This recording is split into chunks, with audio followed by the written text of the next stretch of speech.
تقلید اور اتباع میں فرق ہے. اتباع حکم ربانی ہے. ثم اوحینا الیک ان اتبع، نبی علیہ الصلوۃ والسلام کے لیے بھی اور امت کو بھی یہی حکم دیا گیا سورہ اعراف کے آیت نمبر 3 میں، اتبعوا ما انزل الیکم من ربکم، کہ پیروی اس چیز کی کرو جو تمہارے رب کی طرف سے تمہارے لیے نازل ہوئی ہے. ولا تتبعوا من دونه اولیاء، اس کے علاوہ کسی اور چیز کی پیروی نہ کرو، اس کے علاوہ کسی اور چیز کی پیروی نہ کرو. اب جو لوگ تقلید کو واجب کہتے ہیں کہ تقلید ہر شخص پر واجب ہے، اب یہ ایک بات آپ سمجھ لیں کہ کسی مسئلے کو واجب کہنا یا حرام کہنا یا جائز کہنا یا مکروہ کہنا یا مستحب کہنا، یہ شرعی حکم ہے.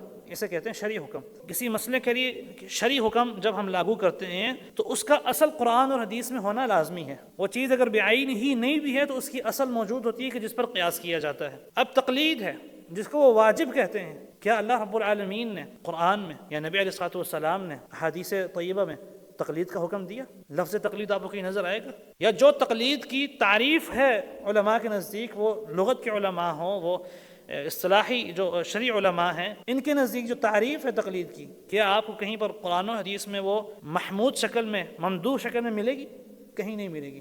جب یہ اس کی اصل قرآن اور حدیث میں ہے ہی نہیں تو اس پر شرعی حکم کس طرح لگایا جا سکتا ہے؟ یہ ایک سادہ سا سوال ہے کہ یا تو اس کی اصل قرآن اور حدیث میں بتائیں تو پھر اس پر حکم شرعی لگائیں. جب اس کی اصل قرآن اور حدیث میں ہے نہیں تو حکم شرعی اس پر لگ نہیں سکتا واجب کا. اب تقلید ہے کیا؟ تقلید لغت کے اندر جسے کہتے ہیں عربی ڈکشنری کے اندر، وہ ہے بے دلیل پیروی کرنا. یہ آپ لغت کی جو کتابیں القاموس الوحید جو کہ احناف کے ہاں ایک معتبر ترین ڈکشنری کی کتاب ہے، اس میں بھی آپ دیکھیں گے یہ الفاظ بے دلیل پیروی یہ القاموس الوحید میں موجود ہیں، جو صرف ہمارے ہاں نہیں بلکہ احناف کے ہاں لغت کی معتبر ترین کتاب اور ڈکشنری ہے کہ تقلید لغت کے اندر کہتے ہیں بے دلیل پیروی کرنا. امام ابن الحمام الحنفی رحمہ اللہ وہ فرماتے ہیں التقلید فی الاصطلاح، اصطلاحاً تقلید کسے کہتے ہیں؟ العمل بقول من لیس قوله احدى الحجج بلا حجت منها، کہ جس شخص کا قول حجت اور دلیل نہیں، میں کچھ کہتا ہوں، میری بات ماننا آپ لوگوں پر یا آپ لوگوں کے لیے حجت اور دلیل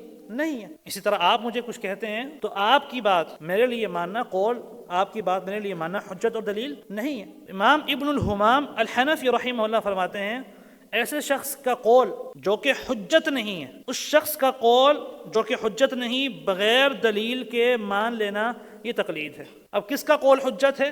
انسانوں کے اندر ایک ہی ذات ہے جس کا قول بغیر کسی شرط کے حجت ہے اور اس پر عمل کرنا بغیر کسی شرط کے واجب ہے، وہ ہے محمد الرسول اللہ صلی اللہ علیہ وسلم.